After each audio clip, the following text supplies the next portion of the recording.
Hello, everybody. My name is Jalen Petty, and today I'll be talking about a major concern that's going on in South Bend, Indiana right now, and that is food insecurity. Picture this: you're a parent, you've worked all day, and now you need to take two buses just to buy fruits and vegetables. That's not a rare story. It's a reality for most families in South Bend, Indiana. Why does this matter to you?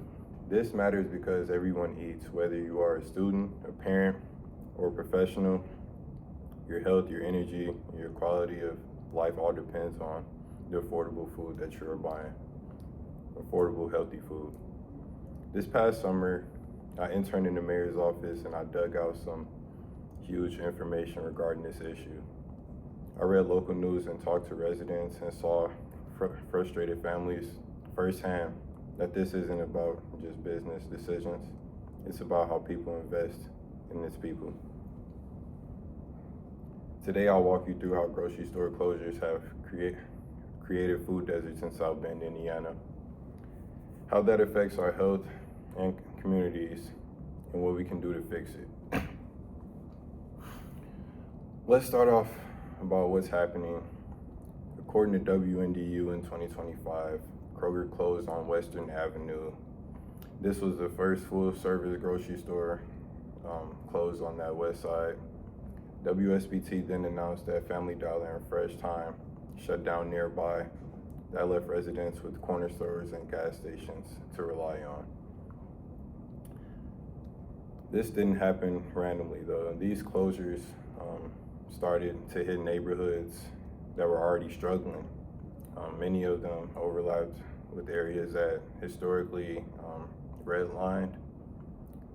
This means that low income and minorities families have been hit the hardest. You may be asking what happens when people can't access healthy foods, and the health consequences are very serious. According to Feeding Families, rates of obesity, diabetes, and hypertension goes up. Families start to turn to cheap and processed foods, not because they want to, but because it's all that's available and all they can afford.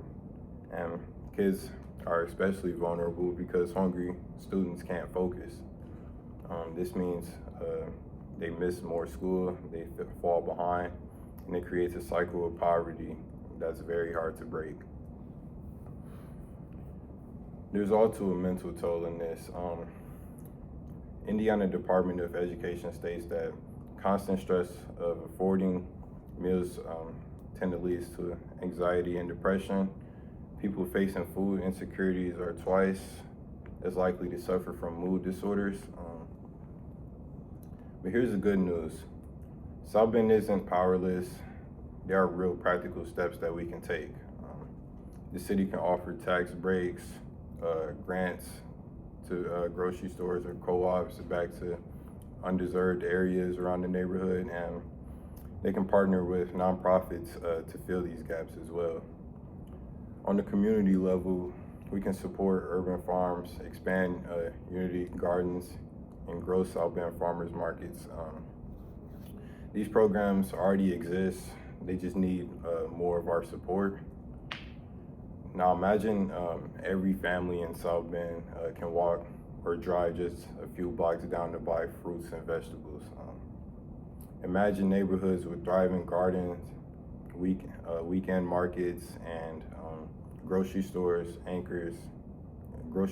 anchor the local economy. This is not a fantasy. This is a future that we can build together. So what can you do? You can support local food markets, speak up at city council meetings, shop at community-based markets. All of these actions count. On a recap, grocery closures have deepened food insecurities that affects our health, our kids, and our neighborhoods. Well, with smart policy and community effort, we can restore access. When a grocery store closes, it's more than just an empty building. It's a loss of opportunity. Let's make sure South Bend is a city where everyone, no matter where they live, where the zip code is, they can sit down to a healthy meal. Thank you.